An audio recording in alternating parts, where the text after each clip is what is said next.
বিশেষকৈ আমি ক'ব পাৰোঁ, আগতেও আপোনালোকক কৈছোঁ, সুন্দৰ দাস বুলি এজন ব্যক্তি আছে আৰু অকণ কাকতি, পৰিমল ৰাভা, ৰঞ্জিত দাস, এনেকুৱা ধৰণৰ কেইজনমান মুষ্টিমেয় কেইজনমান ব্যক্তি য'ত এই কাৰ্যৰ পৰা বিৰত ৰাখিবৰ কাৰণে বিভিন্ন ৰাইজৰ পৰা তেখেতসকলৰ নিজৰ ৰাজগৃহৰ পৰা তেখেতসকলক কৰিছিল আৰু য'ত কথা নামাতা তেখেতসকলে কথা নামানাৰ কাৰণে তেখেতসকলৰ যি এই অঞ্চলত যিখিনি অনুষ্ঠানত তেখেতসকলে জড়িত হৈ আছিলে, বিভিন্ন পদত বিষয়বাব লৈ আছিলে, ক'ৰবাত সভাপতি আছিলে, ক'ৰবাত ছেক্ৰেটাৰী আছিলে, তেনেকুৱা ধৰণৰ বিষয়বাবৰ পৰা বাদ পেলাই তেখেতসকলক ৰাইজৰ পৰা বহিষ্কৃতও কৰিছে।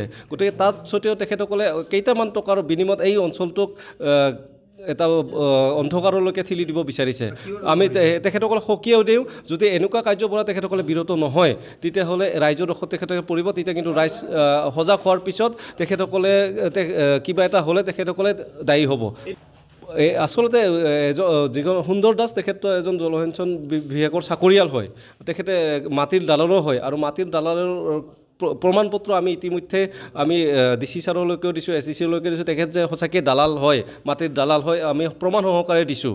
তাৰপিছত প্ৰশাসনে ব্যৱস্থাটো ল'ব লাগিছিল, কেনেকুৱা ধৰণৰ কৰিছে আমি সফল পোৱা নাই কাৰণে আমি আন্দোলনৰ ওপৰত আন্দোলন কৰিব থাকিব লগা হৈছে। বিশেষকৈ আমি ক'ব পাৰোঁ, আগতেও আপোনালোকক কৈছোঁ, সুন্দৰ দাস বুলি এজন ব্যক্তি আছে আৰু অকণ কাকতি, পৰিমল ৰাভা, ৰঞ্জিত দাস, এনেকুৱা ধৰণৰ কেইজনমান মুষ্টিমেয় কেইজনমান ব্যক্তি য'ত এই কাৰ্যৰ পৰা বিৰত ৰাখিবৰ কাৰণে বিভিন্ন ৰাইজৰ পৰা তেখেতসকলৰ নিজৰ ৰাজগৃহৰ পৰা তেখেতসকলক কৰিছিল আৰু য'ত কথা নামাতা তেখেতসকলে কথা নামানাৰ কাৰণে তেখেতসকলৰ যি এই অঞ্চলত যিখিনি অনুষ্ঠানত তেখেতসকলে জড়িত হৈ আছিলে, বিভিন্ন পদত বিষয়বাব লৈ আছিলে, ক'ৰবাত সভাপতি আছিলে, ক'ৰবাত ছেক্ৰেটাৰী আছিলে, তেনেকুৱা ধৰণৰ বিষয়বাবৰ পৰা বাদ পেলাই তেখেতসকলক ৰাইজৰ পৰা বহিষ্কৃতও কৰিছে।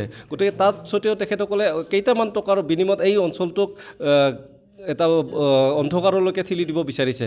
আমি তেখেতসকলক সকীয়াও দিওঁ, যদি এনেকুৱা কাৰ্যৰ পৰা তেখেতসকলে বিৰত নহয় তেতিয়াহ'লে ৰাইজৰ দোষত তেখেতসকলে পৰিব। তেতিয়া কিন্তু ৰাইজ সজাগ হোৱাৰ পিছত তেখেতসকলে কিবা এটা হ'লে তেখেতসকলে দায়ী হ'ব।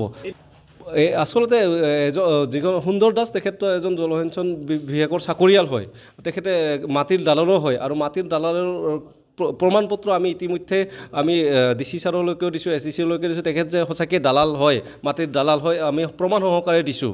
তাৰপিছত প্ৰশাসনে ব্যৱস্থাটো ল'ব লাগিছিল, কেনেকুৱা ধৰণৰ কৰিছে আমি সফল পোৱা নাই কাৰণে আমি আন্দোলনৰ ওপৰত আন্দোলন কৰিব থাকিব লগা হৈছে। বিশেষকৈ আমি ক'ব পাৰোঁ, আগতেও আপোনালোকক কৈছোঁ, সুন্দৰ দাস বুলি এজন ব্যক্তি আছে আৰু অকণ কাকতি, পৰিমল ৰাভা, ৰঞ্জিত দাস, এনেকুৱা ধৰণৰ কেইজনমান মুষ্টিমেয় কেইজনমান ব্যক্তি য'ত এই কাৰ্যৰ পৰা বিৰত ৰাখিবৰ কাৰণে বিভিন্ন ৰাইজৰ পৰা তেখেতসকলৰ নিজৰ ৰাজগৃহৰ পৰা তেখেতসকলক কৰিছিল আৰু য'ত কথা নামাতা তেখেতসকলে কথা নামানাৰ কাৰণে তেখেতসকলৰ যি এই অঞ্চলত যিখিনি অনুষ্ঠানত তেখেতসকলে জড়িত হৈ আছিলে, বিভিন্ন পদত বিষয়বাব লৈ আছিলে, ক'ৰবাত সভাপতি আছিলে, ক'ৰবাত ছেক্ৰেটাৰী আছিলে, তেনেকুৱা ধৰণৰ বিষয়বাবৰ পৰা বাদ পেলাই তেখেতসকলক ৰাইজৰ পৰা বহিষ্কৃতও কৰিছে। গতিকে তাত স্বত্তেও তেখেতসকলে কেইটামান টকাৰ বিনিময়ত এই অঞ্চলটোক যিকোনো খবৰৰ বাবে যোগাযোগ কৰক 7099017330 লগতে 7099017110 নম্বৰত।